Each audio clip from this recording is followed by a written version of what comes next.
Mom walked into the ER while I was getting my broken hand treated. But she's also the woman who abandoned me. Now I have to decide, rebuild the bond she broke, or leave her behind forever. Hello Reddit Talkative here. I was 24 when I met my birth mother for the first time. And it wasn't at some carefully planned reunion or through an emotional phone call. No. I met her in the fluorescent glow of an emergency room, while she was setting my broken wrist in a cast. At first, I didn't even recognize her, but then she said my name, and the way she looked at me, like she'd seen a ghost, sent chills crawling up my spine. I knew who she was immediately. I just didn't let her know that I knew. My name is Luca Romano, and I was raised by a single father who gave up everything for me. He passed away 3 years ago, and with him went every answer to the questions I'd been too scared to ask. When I was 15, Dad sat me down in our small apartment in Florence, hands clasped like he was about to deliver bad news. That's when I learned the truth. My mother wasn't dead, as I had always believed. She was alive, an American woman my father met during his college years in Boston. One night, one mistake, one baby. She hadn't wanted me. She'd begged him to put me up for adoption.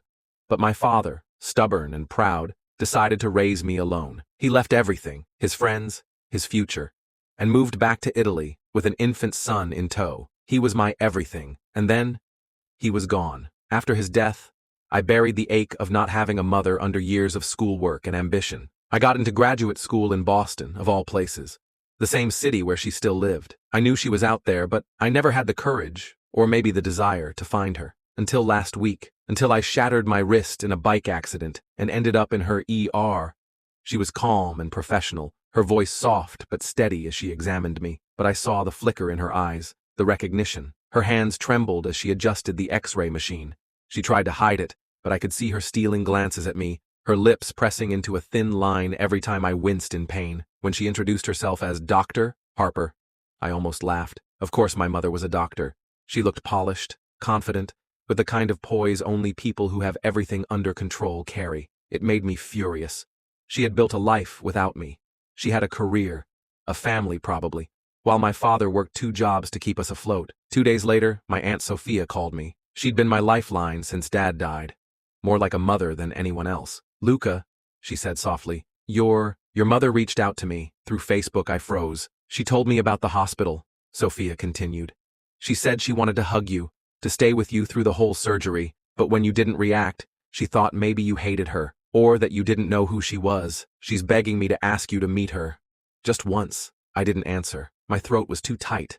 I could barely breathe. She says she's been following your life all these years, Sophia added gently. She wants to explain. She wants a second chance. I hung up and sat in silence for a long time. The boy in me, the one who cried himself to sleep wondering why he didn't have a mom, wanted to say yes, but the man I had become felt nothing but resentment. For days, I couldn't sleep. My head spun with possibilities. Would meeting her heal me, or break me even more? Eventually, I told Sophia to set up a meeting. Neutral territory, somewhere quiet. We chose a little cafe downtown.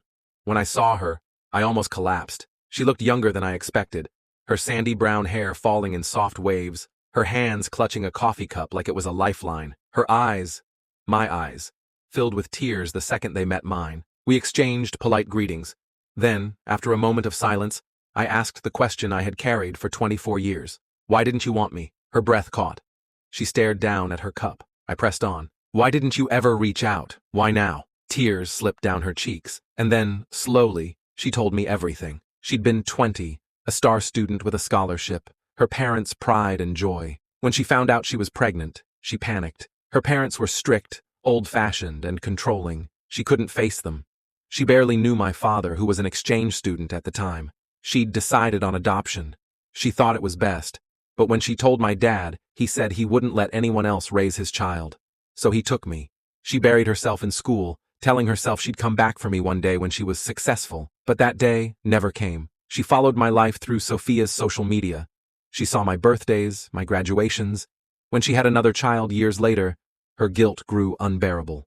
She finally confessed to her parents, tried reaching out to my dad, but he told her I believed she was dead, and I'd asked for no contact. I respected your wishes, she whispered, voice trembling. But I never stopped watching over you from afar. She paused, tears streaking her face. When I saw you in that hospital bed, pretending not to know me, it broke me. I knew I couldn't keep silent anymore. I didn't say a word. I just sat there, stunned. She didn't ask for forgiveness. She only said she was here now, and she would wait if I ever wanted her in my life. I was shaking as I stood up to leave, but before I walked away, I told her I wanted that chance.